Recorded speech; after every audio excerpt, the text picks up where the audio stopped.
Hello, beautiful souls. Once in a while, someone in my secret old spiritual telegram group asks a good question, and I'm inspired to do an answer. And so here we go again. So the question was about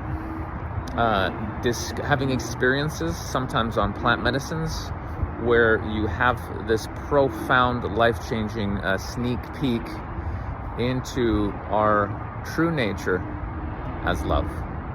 And so the question was, I had this experience, it was amazing, I realized that love is the ultimate, love conquers all, there's nothing to fear about the dark, because love is the most powerful thing ever, and I am that, and it's so beautiful. And yet, as I go back into the world, it's hard to stay in this state, right? And it's almost like, what's happening? If we know we are this love, but why do we keep falling back into our old habits based on fear or separation, or again, falling back into the matrix in some way? And I'm guessing a lot of people on the spiritual path can resonate with this. Maybe not everybody, but I think a lot of people. So I thought it was worth going into this one. This has been a huge thing for me, guys. I can't even put into words how much of this has been playing up for me.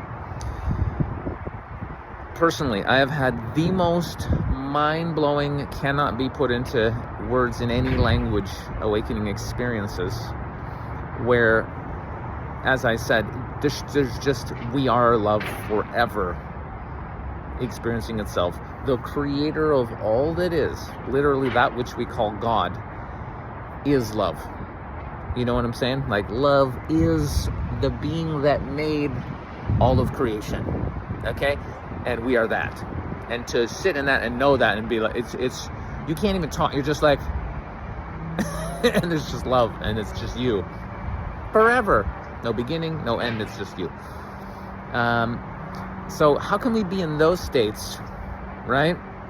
And of course, there's varying degrees, right? I've had like really extreme ones, but even just the subtle of sitting there in a state of total peace and looking at a butterfly and realizing you and the butterfly are one, and everything is perfect, and just breathing and being in presence with this aspect of yourself is perfect, and you need to do nothing. Also very profound, right? But how do we go from that back into the matrix and be living out of alignment with that truth, right? Why does that keep happening? I feel like I could talk about this for a week. So the reason is, even though that is our ultimate true nature, and we are that pure, we are that love before we incarnate into this world is the ultimate training ground, because it is separation itself. Like, it is the heaviest, densest separation, matrixy, heavy, selfish. Like, it is designed to get us out of that heart space, out of that truth, into the separate self-consciousness, right? The selfish consciousness, the competitive consciousness, right? The fear-based consciousness. That's what the matrix is here. The whole systems, all the systems are created for that purpose, right? And of course we get pulled back down into that because it was created that way for a reason. All the systems, educational system, the financial system, like everything all the way across the board is created for, you have to look out for number one, right? It's in all of the sayings and expressions, all the mind programs. It's all about being the best, making more money, having the bigger car, being better than someone else. It's all rooted in separation and survival. That's the matrix.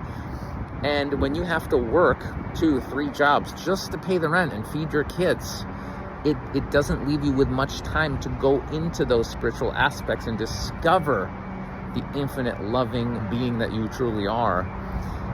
And it's difficult, especially because everyone else is in that vibration.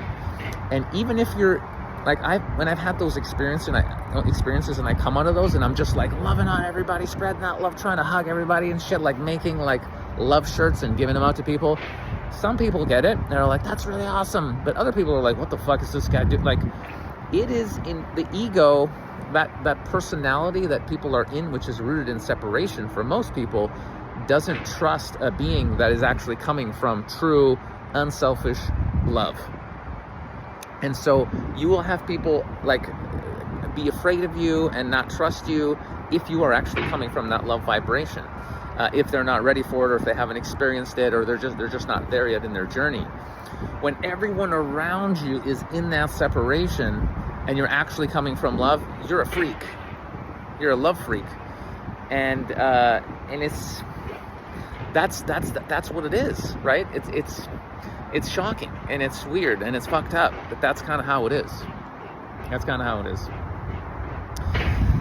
So this is a constant process of integrating those experiences and that truth and attempting to live that truth on a daily basis. And I go through this all the time. I go through this with my ego all the time. Even though I've had all these experiences, and I know my life's purpose is to remind beings that we're all that love, and I do it as best as I can. I still have moments where I'm just like, you know what I mean? Like where I have lack of presence, or I'm just like, why should I give this guy a fucking shirt? This guy's unconscious. He doesn't even give a shit. Why should I give this guy a love shirt? You know what I mean? Or where I still don't see someone as, exactly what I am, which is the all that is, for some reason, where there's some separation, or I see some you know what I mean? Where I judge someone, when all that's bullshit and all that's coming from the ego, and I know that personality, so it's a constant game, right? And so, but even it's a blessing, even if you've had that awakening experience one time where you're like, wait a minute, there's more here, like we're our nature is love. That's a blessing, and many humans have not yet had even that experience, right? And once you've had that experience, your job becomes, how much can you live that in your life? What can you do in your life to be in that, right? And that's where the spiritual practice comes in, and that is a whole, we could talk about that all day long. But in every moment, can you bring it back to your breath, calm down, and truly be here? Can you look someone in the eyes and truly listen when they speak? Can you listen to what their soul actually wants and needs in this moment and try and give them that, rather than projecting what your ego personality wants to put out there? Are you coming from being at service to other beings, right? Rather than trying to get something. And this is fucking huge. It's like, again, because we're in that survival mode, to some degree, all of us have that program. We're always trying to how can we get something out of this situation? Whatever it is, our job, our relationship, someone we've met, whatever it is, we want to get something for our survival, because we're part of our programming is the survival shit.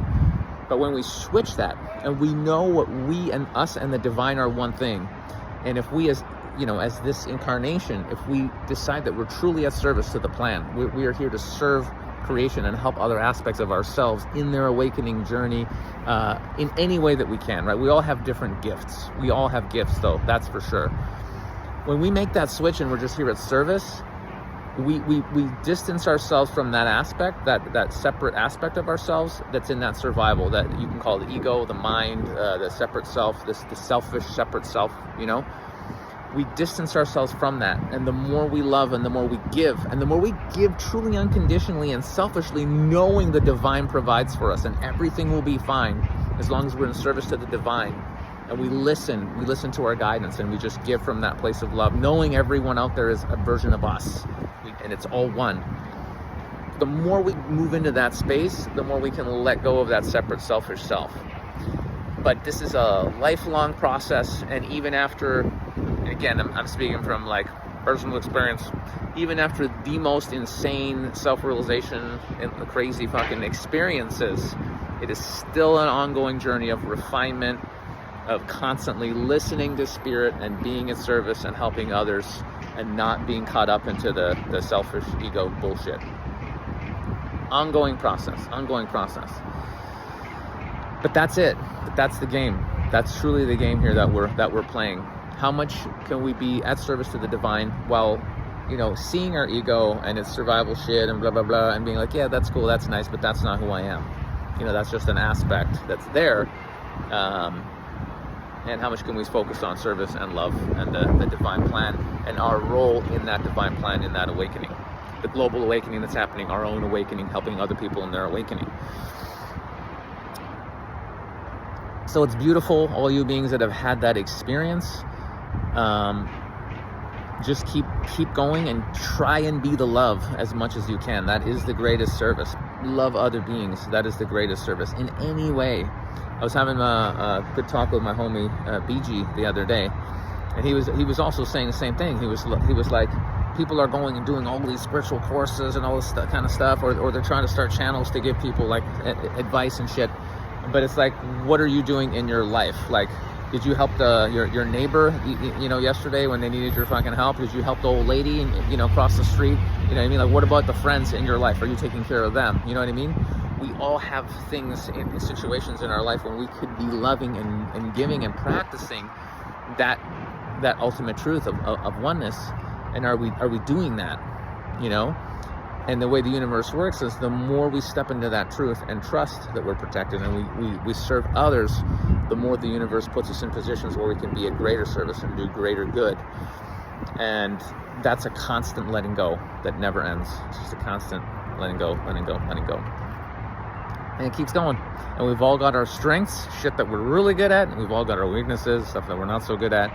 And as we work on our human, you know, journey and story, and we get better, we become a higher version of ourselves that can be more of service and play a bigger role in the divine plan. It doesn't stop. There's no end. Just keep going and do the best you can. Don't be hard on yourselves. Don't be kicking yourself. I had this experience and now. Listen, you are exactly where you're supposed to be, but just have an intention to be constantly becoming a higher version of yourself, and it will manifest. And just listen to the signs, because we're all getting our intuitive downloads, who to talk to, where to go, what we should do, and trust that inner knowing, man. Trust the inner knowing. That's all I can say is listen. Okay, that's it. This video is way too long already. See, that's my exit cue. People doing construction over there. That's an exit cue.